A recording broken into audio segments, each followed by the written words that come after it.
നിങ്ങൾ ഒരു playful and cheerful ആയിട്ടുള്ള പപ്പീസിനെ നോക്കുന്നുണ്ടെങ്കിൽ ഷിറ്റ്സു പപ്പീസ് അതിന് ആപ്റ്റ് ആയിട്ടുള്ള ഒരു ഡോഗ് ബ്രീഡ് ആണ്.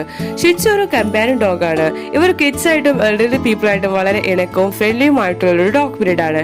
ഇവരുടെ കാം ആൻഡ് ജെന്റിൽ നേച്ചർ കാരണം ഇവരെ ഒരു ഇമോഷണൽ സപ്പോർട്ടീവ് അനിമൽ ആയിട്ട് കൂടിയാണ് കണക്കാക്കുന്നത്.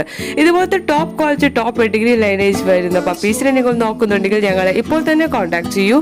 വിത്ത് KCA without KCA puppies available ആണ്. Also all India all Kerala safe and secure ഡെലിവറിയും പോസിബിൾ. നമുക്ക് വന്നിട്ടുള്ളത് ഗോൾഡൻ റിട്രീവർ പപ്പീസ് ആണ്. ഗോൾഡൻ റിട്രീവർ പപ്പീസ് ലോകത്തിലെ മോസ്റ്റ് ബിലോഡ് പപ്പീസ് ആണ്. കാരണം ഇവർ വളരെ ലവബിളും എനർജറ്റിക് ആയിട്ടുള്ള ഒരു ഡോഗ് ബ്രീഡ് ആണ്. ഇവർ വരുന്നത് മീഡിയം ടു ലാർജ് സൈസിലാണ്. ഇവർക്ക് ബ്രോഡ് ഹെഡും എക്സ്പ്രസീവ് ഐസും അതുപോലെ തന്നെ ഫെദറി ടൈൽസുമാണ്. ഇവർ കൂടുതൽ എല്ലാവർക്കും ഇഷ്ടപ്പെടാൻ കാരണം ഇവരുടെ smiling face and gentle expression കാരണമാണ്. ഇവർക്ക് എല്ലാവരുമായിട്ടും എക്സ്ട്രീംലി ഫ്രണ്ട്ലിയും അതുപോലെ തന്നെ ജെന്റിൽ ആൻഡ് അഫെക്ഷനേറ്റ് ആയിട്ടുള്ള ഡോഗ് ബ്രീഡ് ആണ്. ഇവർ ഒട്ടും തന്നെ അഗ്രസീവ് അല്ല. ഇതുപോലത്തെ പ്ലേഫുൾ ലവബിൾ ആയിട്ടുള്ള പപ്പീസിനെ നിങ്ങൾ നോക്കുന്നുണ്ടെങ്കിൽ ഞങ്ങൾ ഇപ്പോൾ തന്നെ കോൺടാക്ട് ചെയ്യൂ. With KCA without KCA puppies available ആണ്. Also all India all Kerala safe and secure ഡെലിവറിയും പോസിബിൾ ആണ്.